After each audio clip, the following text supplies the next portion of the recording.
नमस्ते।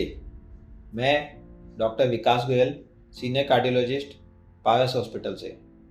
सो हम अक्सर I am an intervention cardiologist, तो हम अक्सर एंजियोग्राफी करते हैं, स्टंटिंग करते हैं और उसके बाद लोगों का क्वेश्चंस होते हैं कि हमें इसके बाद कैसे ध्यान देना है, क्या खाना है, कैसे रहना है, किन चीज़ों का ध्यान देना है। तो हम बात करते हैं कि सबसे पहला पॉइंट, एंजियोग्राफी या स्टंटिंग जब हम हाथ से करते हैं या पाँव से करते हैं तो हमें इन चीज़ों का ध्यान देना है कि हाथ में और पाँव में बहुत छोटी सी एक सुई लगा के करते हैं, छोटा सा ट्यूब होती है, वो जनरली उसके बाद आराम से हील हो जाती है, वहाँ कोई दिक्कत नहीं होती है। कभी कभी कालापन या फिर कुछ ललाई वहाँ पे होती है जो समय के हिसाब से ख़त्म हो जाती है। अगर वहाँ पे अचानक कोई स्वेलिंग हो, पेन आपको परसिस्ट कर रहा है 2-3 दिन से ज़्यादा, तो आपको डॉक्टर से कांटेक्ट करना चाहिए। अदरवाइज़ कोई ऐसा स्पेशल प्रिकॉशन वहाँ पे लेने की ज़रूरत नहीं है। आप नहा सकते हैं, पानी लगा सकते हैं, कोई दिक्कत नहीं। दूसरी चीज़, हमें एंजियोग्राफी के बाद या तो ब्लॉकेज नहीं आती है, उसमें भी हम कुछ दवाइयाँ लिखते हैं कुछ समय के लिए लेने के लिए, और अगर ब्लॉकेजेस आती है तो हम स्टेंटिंग करते हैं या बाईपास करते हैं। तो उसमें हमें दवाइयाँ जो लिखी गई हैं छुट्टी के समय जैसी लिखी गई हैं वो लेते रहना चाहिए। कभी कभी ऐसा होता है कि कुछ दवाइयाँ हम 5 दिन के लिए देते हैं, कुछ दवाइयाँ हम लाइफ टाइम देते हैं। तो 5 दिन के बाद तो दवाइयाँ बंद हो जाएंगी, बट 7 डेज़ के बाद हम बुलाते हैं फॉलोअप पे। लेकिन अगर किसी कारण से पेशेंट नहीं आ पाता है तो जो मेडिकेशन लिखी हुई है उनको कंटिन्यूसली फॉलो करते हैं।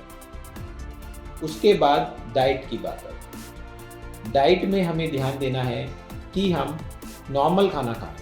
सभी प्रकार की सब्जी खा सकते हैं, सभी प्रकार की चपाती खा सकते हैं, राइस खा सकते हैं। अगर कोई डायबिटिक है तो डायबिटिक डाइट ले, कोई अगर बीपी का इशू है तो उसके हिसाब से मेडिसिन ले और डाइट ले। लेकिन ऐसा नहीं है कि सिर्फ उबला खाना दें, उनको चपाती, राइस सब कुछ दे सकते हैं, कोई दिक्कत नहीं है। जैसा खाना बाकी लोगों के लिए बनता है वैसा ही दें। हाँ, लेकिन देसी घी का प्रयोग, मलाई मक्खन का यूज़ ना हो उसमें।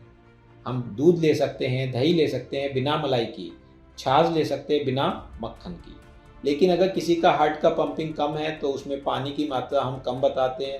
दूध, दही, सब्जी, रायता सब अगर हम एक बर्तन में डाल दें तो 1.5 लीटर से कम रखते हैं। तो उसके बारे में जैसे डॉक्टर्स बताते हैं उस हिसाब से हमें फॉलो करना चाहिए। इसके अलावा बात आती है एक्टिविटी की। जनरली हम 7 डेज़ के लिए एक्टिविटी कम से कम रखते हैं, उसके बाद हम धीरे धीरे एक्टिविटी बढ़ाते हैं। और एक्टिविटी जब बढ़ाएं तो पहले 10 मिनट के लिए वॉक करें 1 वीक के बाद, फिर उसको हर वीक 5-5 मिनट बढ़ाएं। हमारा टारगेट होता है कि 30 मिनट्स पर डे वॉक करें। ब्रिस्क वॉक, ब्रिस्क वॉक का मतलब पसीना आना चाहिए, सबको हमें पीछे छोड़ना है। इस तरह से हमें वॉक करनी चाहिए।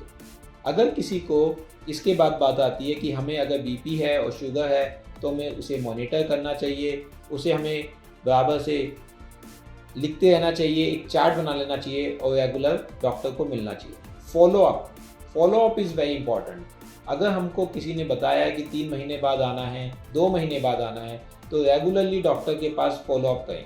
ऐसे नहीं कि आज स्टेंट लगाए 3 महीने बाद गए कि डॉक्टर तो वही दवाई लिखते हैं तो 1 साल बाद गए या दवाई हमने छोड़ दी। ऐसा छोड़ने से दवाइयों को हमें दोबारा से ब्लॉकेज या तकलीफ होती है। दोबारा ब्लॉकेज होना हमारे लिए जानलेवा भी हो सकता है या हमें अपाहिज भी बना सकता है। अपाहिज मतलब ये नहीं कि हमारे हाथ टूट गए, पाँव टूट गए। हमारा हार्ट का पंपिंग कम होना भी अपने आप में एक हमें अपाहिज बना देता है। उस समय हमें सांस की तकलीफ होती है, चलने में तकलीफ होती है। हमें अपने जो हमें लक्षण हैं उनको मॉनिटर करना चाहिए। जनरली हमने पाया है कि जब हम स्टंट लगा देते हैं तो अक्सर पेशेंट को चेस्ट पेन होना, कंधों में दर्द होना बहुत फ्रीक्वेंट होता है। ये इसलिए नहीं कि स्टंट लगाने का कोई साइड इफेक्ट है या मेडिसिन का। वो एक कहावत है, दूध का जला छाछ भी फूंक फूंक के पीता है। तो उसको अपने सिम्टम्स ज़्यादा महसूस होते हैं उस समय। उसको पहले भी होते थे लेकिन अब वो ज़्यादा सावधान हो गया है। लेकिन आपको नया सांस फूलना या नया चेस्ट पेन होना जिसमें वजन हो छाती के ऊपर, या फिर जैसा उस समय हुआ था जब आपको स्टंट की ज़रूरत पड़ी थी, वैसे सिम्टम होने पे डॉक्टर्स को बहुत जल्द से जल्द कांटेक्ट करना चाहिए। इसके अलावा आपको अपने स्ट्रेस को मैनेजमेंट के लिए कोशिश करनी चाहिए। मेडिटेशन, योगा, एक्सरसाइज को इन्वॉल्व करना चाहिए, अपने आप को रिलैक्स करना चाहिए, गेम्स या एक्टिविटी में इन्वॉल्व होना चाहिए। अगर किसी का वज़न बहुत ज़्यादा है तो उसको वज़न पे भी कंट्रोल करना चाहिए। और सबसे इम्पॉर्टेंट चीज़ है परहेज।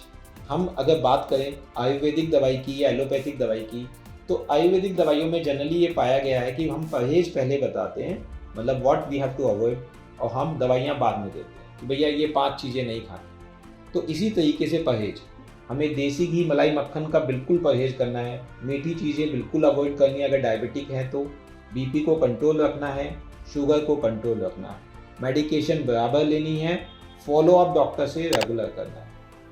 ये कुछ दवाइयाँ कुछ समय के लिए बहुत ज़्यादा होती हैं, बट 1 साल में 1 या 2 दवाई पे हम जनरली पेशेंट को ले आते हैं और उसके बाद वो दवाइयाँ चलती रहती हैं, जिससे कि उसकी लाइफ टाइम उसको अच्छी ज़िंदगी वो बिता पाए। धन्यवाद।